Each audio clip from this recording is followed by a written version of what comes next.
பீட்ஸில் round எப்படி finish பண்ணுறதுன்னு பார்க்கலாம். இப்போ ஃபஸ்ட்டு இந்த இடத்துல இருந்து ஸ்டார்ட் பண்ணுறேன். ரெண்டு பீடாக போட்டு இழுத்து ஒட்டி லாக் போடணும். அப்போ தான் ஃபினிஷிங் கிடைக்கும் பீட்ஸுக்கு எப்பயுமே.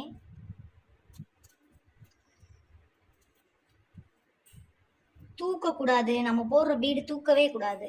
இப்படி ரெண்டாக போட்டுட்டு இப்படி இழுத்துட்டு ஒட்டி லாக் போடணும்.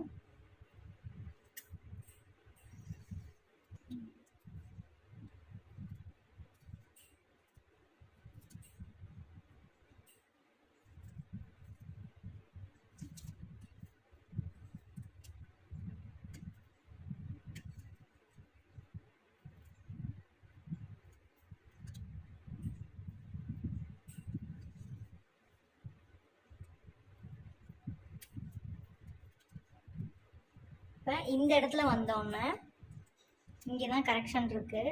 வெளியே லாக் போடக்கூடாது, சென்டராக அந்த இடத்துல லாக் போடணும், இல்லை உள்ளே லாக் போடணும். உள்ளேயும் ரொம்ப தள்ளிடக்கூடாது, தள்ளிட்டா இப்படி தள்ளிடும்.